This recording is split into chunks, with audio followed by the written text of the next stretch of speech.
multi-hop blocks for blockchain scalability and interoperability. Okay.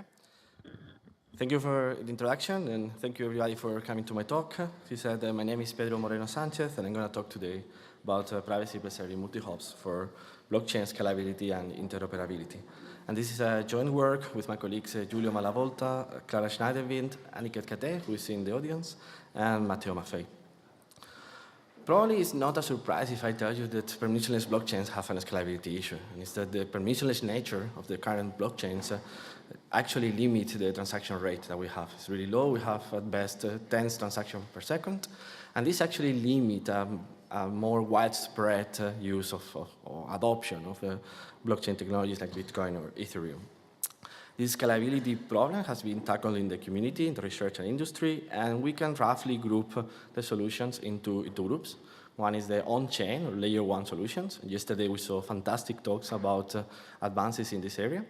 And the other group is off-chain or layer two solutions, which is going to be the focus of my talk today. The technique that is most widely deployed today for layer two solution is called payment channels. Probably most of you know already how it works, but just to make sure that we are all on the same page. Imagine a setting in which we have typical two users, Alice and Bob. Bob has some books, and Alice wants to buy them with some Bitcoins. One thing that Alice can do always is pay for each book with an on-chain transaction, but this will add more load to the blockchain, to the Bitcoin blockchain. She will have to wait for more time for every transaction. So instead, she can use a payment channel. For that, the first thing that she has to do is create what is called a deposit transaction. So she takes some of her Bitcoins, 5, let's say, and puts it in a multi-sig, in a deposit account, which is shared by Alice and Bob. And just to make sure that she can recover the coins in case that Bob goes off-chain or goes crashed, after some time, Alice alone can get this money back, can get the refund back. Once this channel is open, she can now perform off-chain as many payments as she wants. For example, she can just create a transaction that tells Bob, look, out of the 5 deposit coins, I take 4 back to me and I give you 1, and I sign such transaction. So Bob is happy because the only thing that he has to do now is sign on his own, and that he can always do. So he accepts that as a payment, but it's off-chain. It's not in the blockchain yet. And now Alice can repeat this process again and again to buy as many books as she wants. And at the end, Bob will actually want to have his money back, his coins back. What he does is what is called a closed channel transaction. So he signs the last state, puts it on-chain, which means that Bob recovers 2 coins out of the deposit, and the remaining 3 goes back to Alice. This technique is nice, but actually works only for 2 users, so it's only between Alice and Bob. What would be even nicer if we could have a system in which everybody could pay to everybody, which is called a payment channel network. And the first solution that one can think of is let's try to create channels between every 2 users in the network to create a clique of payment channels. However, this has several limitations in practice. And the main one is that we need to lock coins in each of the channels. So people might not have enough coins to lock coins for each of the channels that he has to create. So instead, what we can do is that users can open a few channels with their friends or with their main shops or wherever they want to, and rely on the fact that there might be other channels open that connect them to the intended receiver. In a bit graphical example, imagine that Alice wants to pay to the cat. However, Alice does not have a direct channel with the cat itself. But Alice might be the case that has a channel with Bob, and Bob has a channel with the cat. So what she can do then is pay off-chain 1 coin to the Bob, and then Bob will relay that this coin to the cat itself, what is called a multi-hop payment. And this basic idea is the core idea of what we call payment channel networks, and this has been deployed already in practice in some of the cryptocurrencies today. So we have examples in Bitcoin and some altcoins in the form of the Lightning Network, C-Lightning, and Eclair. In Ethereum, we have the example of the Reddit network itself. Zcash, they're starting to create a network called Vault.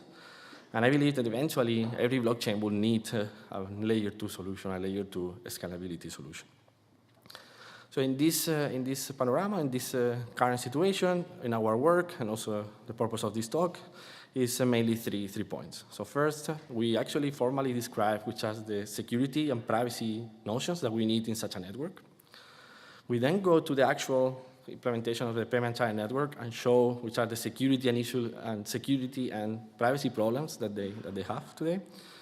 And then we provide novel cryptographic constructions that solve this problem and have formal proofs for security and privacy. So let's start first with security. So if I ask here around, most likely we all agree that we need security in such a payment channel network. Probably we don't agree in which is the actual meaning of security that we need. So in our work, we define security in the notion of balanced security. And intuitively, we say that we require that honest users do not lose coins in a multi-hop payment, in an off-chain payment. Graphically, what we mean is that imagine that there is a path of multiple users from Alice to Cat, to the receiver, and the intermediary node has a certain balance, which is denoted by this delta, which means the number of coins that he has in the payment channel network. What the payment channel network should ensure, if it has security, is that after a payment goes routed through Bob will not have less coins than before. Or in terms of probability, the probability that this bad case happens should be negligible, should be really, really, really small, really rare case. So once we have agreed in the notion of security, let's see how it's implemented today. So basically, they use a tool, a contract called has-time lock contract. And the basic idea is that Alice is going to pay to Bob, but not directly, but under the condition that Bob is able to reveal the preimage of a hash function. And this in cryptography is known to be a hard problem. If you don't know the preimage, you cannot come up with it on your own. So graphically, now Alice will not pay directly from the deposit to Bob, but will also attach a script that says, Bob, you have to come up with some value such that when you do the hash of that value, this has to be equal to y. And Bob has to come up with it. And how we do multi-hop out of it is we chain several of these has-time lock contracts from the sender to the receiver. This is the core of the Lightning Network. I put here as an example, but also the core of other payment channel networks that we have today. So example, imagine that we have an example path from Alice to Cat that they want to pay through the intermediary Bob. Okay? So the payment goes in three steps. First one is called setup, the second one is lock, and the third is release. In the setup, Cat thinks on her head two values, x and y, and she does such that h of x, or the hash of x, is equal to y, and gives the value y to Alice. This is how the payment is actually set up. And now they go into the lock phase. So what Alice does is creates a has-time lock contract, one of these conditional payments to Bob, and Bob forwards this payment under the same condition y. Here, you should note two things. First is that if Alice wants to pay to the Cat 1 coin, she actually pays 1.1 to Bob. And this is in the concept of routing fee. So it's a fee that is charged by the intermediaries by providing the service of routing payments between two nodes in the network. The other important aspect is that these time locks have a timing to make sure that you can recover the payments if the payment is not successful. And this payment has to be correlated such that the payment in the channel before you should be higher than the time in the payment channel after you. This is to make sure that Bob knows whether Cat has money or not before he has to solve the payment channel from Alice. So if the Cat has money from Bob, he should have enough time to go back to Alice and say, look, this is the condition, give me your money. When the payment is locked, the release part is pretty simple. So Cat knows the preimage of the hash because he created it, gives it to Bob. Then Bob forwards this preimage to Alice to get the money back. So principle, this has been implemented. People starting to use it, seems to be fine. However, we took a closer look to how the system works, and we found what we call a Warholm attack. And the idea is pretty simple. The idea is that the intermediate, so we want to exclude the intermediate honest users, Bob in the previous example, from the successful payment operation, from finishing the successful payment. And the idea is that if adversary manages to do that, he's able to steal the routing fees from the honest user. Let's see that through an example. So imagine that we have a longer path now, Alice and Kat, and the payment is routed through the adversary and Bob. And imagine that we are ready after the lock phase. So every payment channel in the path has been actually locked already. Now in the release phase, the Kat reveals the condition to the adversary. Now the adversary, instead of forwarding it to Bob, he decides to tell Bob, look, the payment failed. I'm not going to ask you money. So for Bob, it's OK. So he doesn't pay to the adversary. He doesn't get the money from the adversary in the left. So for him, the balance is the same. But now, because the adversary knows that the same condition has been used in the whole path, now the adversary in the left can use the same opening condition to continue the payment in the rest of the path. So the adversary can use the same X to claim money from Alice. And if you think a little about it, the adversary doing this actually get coins. So the adversary gets 1.3 coins from Alice, and he has to pay it only 1 coin to the Cat. Means that at the end he got 0.3. In practice means that he got 0.2 for his routing fees, which is okay because he actually routed the payment. But he also got the fee from Bob. And the main issue why this attack is possible in the current payment channel networks is that the same condition is used along the whole path. So if I'm sitting at two nodes in the path, I know I can use the same condition to release my channels. And as you can imagine, here I used only one intermediary, only one Bob. But if there are many intermediaries between the two adversaries, the benefit for the adversary is higher. So the more intermediaries, the more benefit. And this is an important attack because the fees are the main monetary incentive for the intermediate users to route payments in the payment channel networks. So if now with this attack, we get rid of this monetary incentive, so we get rid of the main purpose for them to actually use the system. And the other important point is that for Bob, it really looks like no payment was done. So it looks like the receiver was crashed. He never revealed the release information, so he believes that the payment was not successful. So he cannot pinpoint the adversary as somebody that did something wrong. He doesn't have a proof for that. This is about security. What about privacy then? Again, probably privacy is a big term. We need to first agree on what is the notion of privacy. Here, we define it in terms of relationship anonymity. And intuitively, again, means that the adversary should not be able to tell who is paying to whom in a multi-hop payment. In a more graphical definition, imagine that we have such a setting in which there are 2 senders and 2 receivers. And for the sake of the example, imagine that the blue Alice is paying to the blue cat, and the green Alice is paying to the green cat. When these 2 payments happened, the adversaries will not be able to tell whether the blue Alice actually paid to the blue cat or to tell whether the blue Alice paid to the green cat. Or in terms of probability, the probability that the adversary is correct in his guessing should be really, really, really close to the probability that the adversary is wrong in his guess, which actually means that the only thing that he can do when he is part of such a payment, he's part of the path, the only thing that he can do is guess. He doesn't get more information from the payment itself. That's the privacy notion that we use. Once we have agreed on what privacy means, let's look again how privacy is implemented or how privacy is implemented in the current payment channel networks. Again, imagine that we have the setting as before, and imagine that we have a payment where the Alice on the top has paid to the cat on the top and has been routed through the adversary Bob and adversary. For the adversary at this point, it's really easy to see that he got a payment from some Alice with the condition Y, and at other point in the path, he forwarded this payment to a cat using the same condition Y. So for now it's really simple to determine that the blue Alice paid to the blue cat. The probability is 1, so he always is correct if he does this case. And again, the problem is that the same condition Y is used along the whole path. Apart from security and privacy, we also looked at other practical considerations with the current networks. The way that the conditional payments work has some scalability issues, in the sense that we need 2 keys to define the deposit. And the payment condition now requires to attach a script to the output of Bob, which requires some extra bytes in the transaction. and eventually in the blockchain when we close the channel.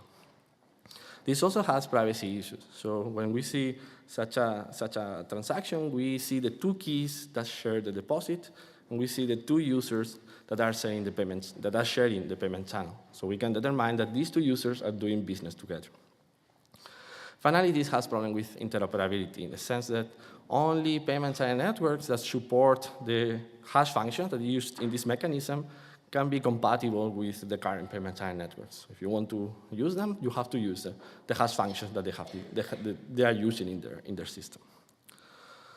So in summary for this part, payment channel networks are a great technology that has definitely improved upon the scalability issue in the current blockchains. However, there is still a long way to go. In security, we have seen the Warhol attack. Privacy, we see that it's possible to determine who pays to whom. And in terms of practical aspect, we still can do better than using a unique hash function and have extra bytes in the transaction that might not be needed. So in the second part of the talk, let me try to tell you how we can try to fix some of these issues. And here we looked at the transactions, and we saw that in many of the cryptocurrencies, if not all, the digital signatures are used to authorize transactions, and they are there already. So we thought, can we use digital signatures for something more than authorizing signatures, authorizing transactions themselves? What we can do with them? And there is a paper by Lindell in 2017 in which he defined what is called a two-party ECDSA signing protocol.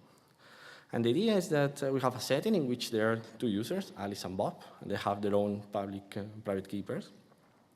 The idea is it's possible for them to jointly compute a signature on a message, let's say a transaction, a Bitcoin transaction. And they do it in such a manner that this requires the knowledge of both, the secret key from Alice and the secret key of Bob. This makes sure that both of them have to participate in the protocol.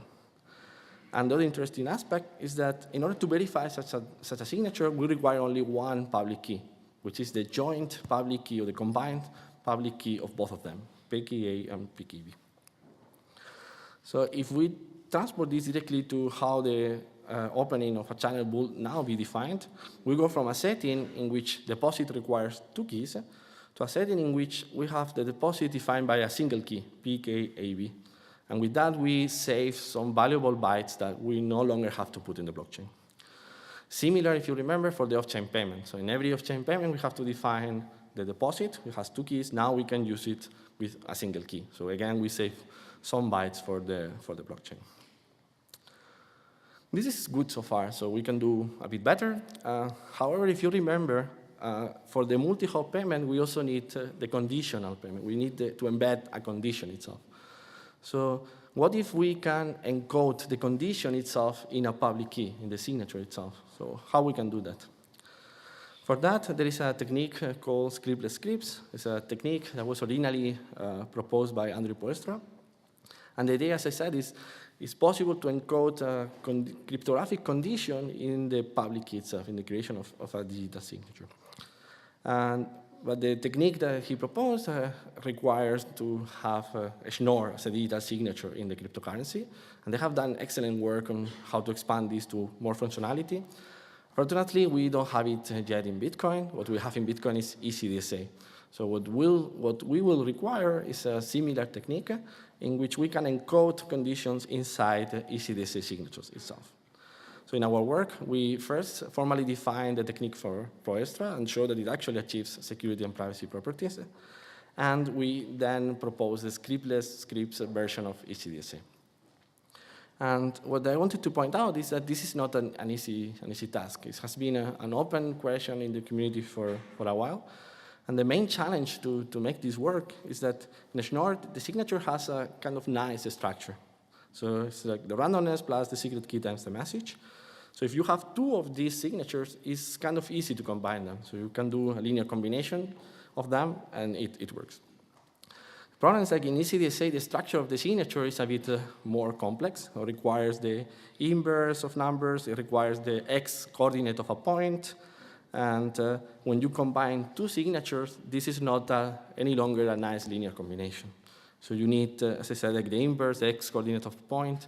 The secret keys are shared in a multiplicative form, which in practice, if you don't know what it is, but in practice means that require interaction between the users, and it's a bit more complicated protocol.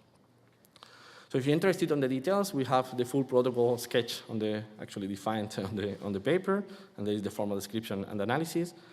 I don't have time to tell you the details, but I'm going to give you a brief idea or brief overview of how it works. So again, basically what we want is to have two users, Alice and Bob, in which they want to perform a payment, under the condition that Bob comes up with the secret key associated to the public key of C, public key of the condition. And we want to achieve two goals. So Alice can create a half signature that can give to Bob, such that Bob can finish only when he solves the problem, when he comes up with the secret key C. And the other thing that we need is that if Bob actually managed to do that, if Bob managed to finalize the payment and solve the condition, Alice should be able to look at this signature and extract the secret key of C, secret key of the condition itself. Let me give you a little more, let's deep a little more on the details and the protocol overview. So the first thing that they do is create what I called before the joint public key, the combination of the public key A and public key B, and create a combination of the randomness, which combines randomness from Alice, randomness from Bob, and the condition itself. And this intuitively means that, or this intuitively ensures that Alice must use her secret key, Bob must use his secret key itself, but also they must use the secret key that's associated to the condition, secret key C in this case. Once they have that, Bob gives his 1/3 of the signature to Alice, Alice gives her 1/3 of the signature to Bob. And eventually, when Bob learns the secret key of C, he can put the 3/3 together and create the whole signature for the transaction.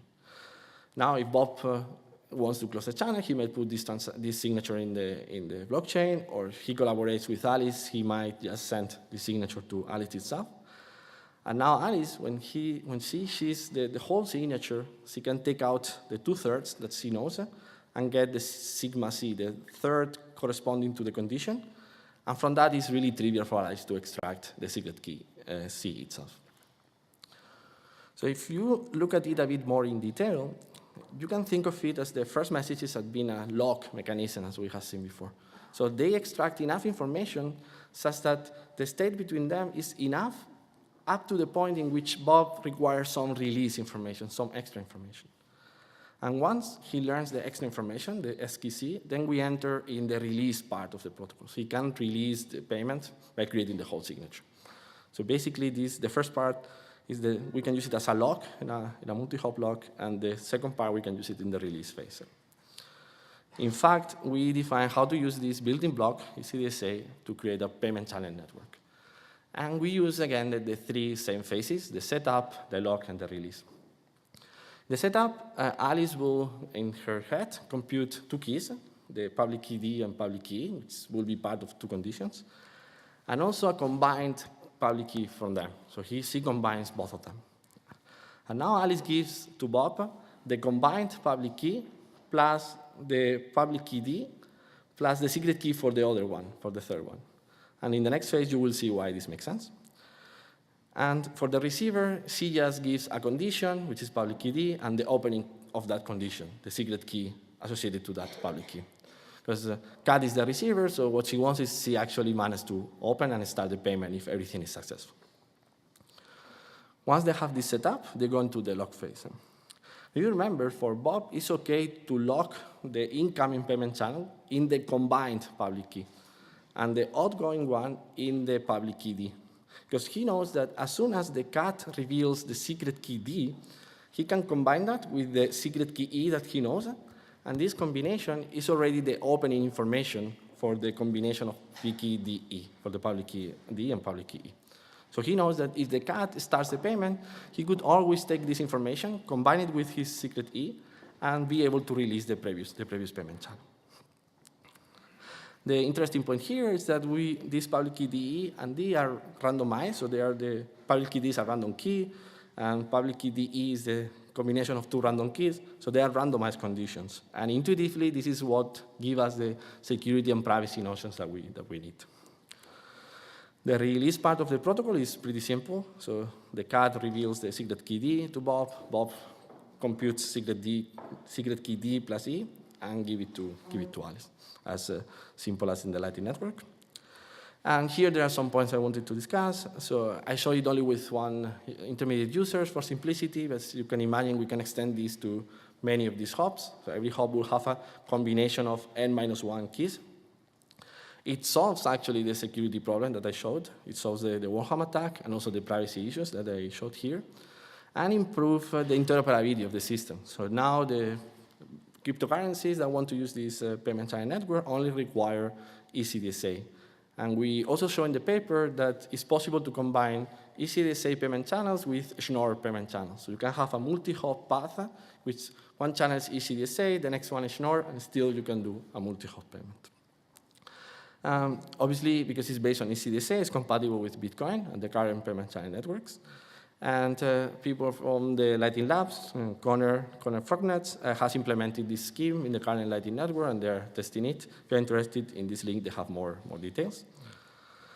So in summary, we have improved the state of the art in the payment channel network in the sense that now we have security. There is only one secret per user. We improve into the privacy, the notion of relationship anonymity. And we improve also interoperability and the transaction size. We reduce the transaction size. So we need only one public key that encodes both sender, the receiver, and the condition itself. So in the last 1 minute and a half, let me show you that we are working on what we call atomic payments. So one problem that I have hidden purposely during my whole talk is the problem with the timing itself. So I said before, the timing from the channel on the left of Bob has to be bigger than the timer in the payment channel of the right of Bob. But if you think about it, if the payment is not successful, the time that the coins are locked in the payment channel between Alice and Bob is the time prime, the time in the right, plus the time on the left. So it's a long time. And if you think of a bigger path, or a path with more hops, the time that you need to lock the coins actually grows linearly with the number of hops that you have in the path. So what we instead would like to have is an atomic payment in which every channel locks the coins to a same constant time. So it doesn't matter how long is the path, you have to lock your coins a shorter time, or at the same time as any other channel in the path. But for that, we require payment mechanisms that make sure that all the channels are as successful or updated, or none of them are updated, which is called atomicity.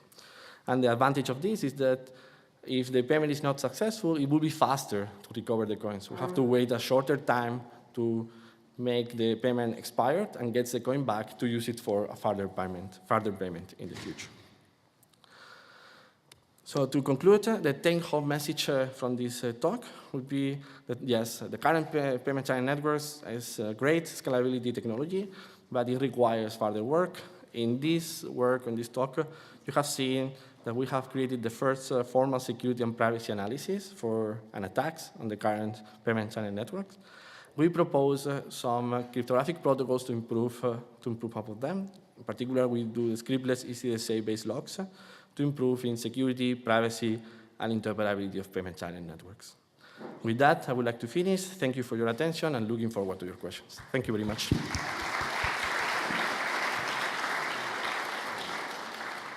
have time for like 1 or 2 questions?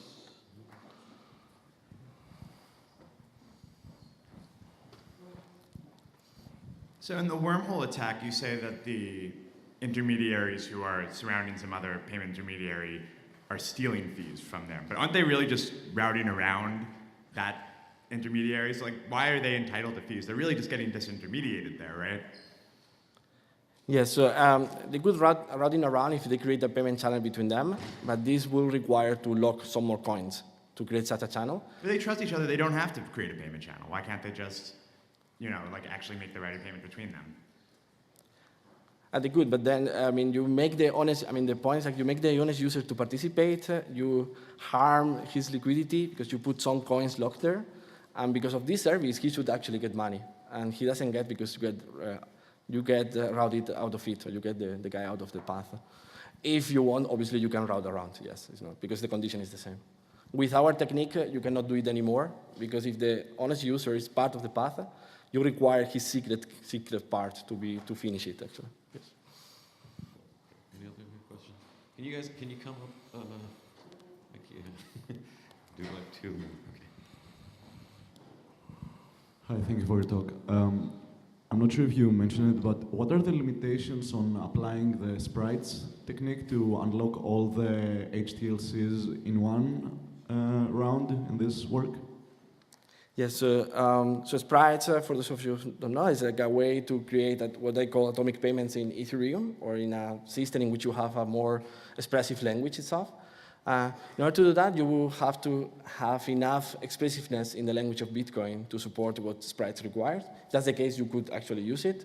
What we are trying to do it here is do the same functionality. You have atomic payments with as much reduced language as possible. So have the minimal operations that we need and still achieve this property. That's what we are trying to do. Yes.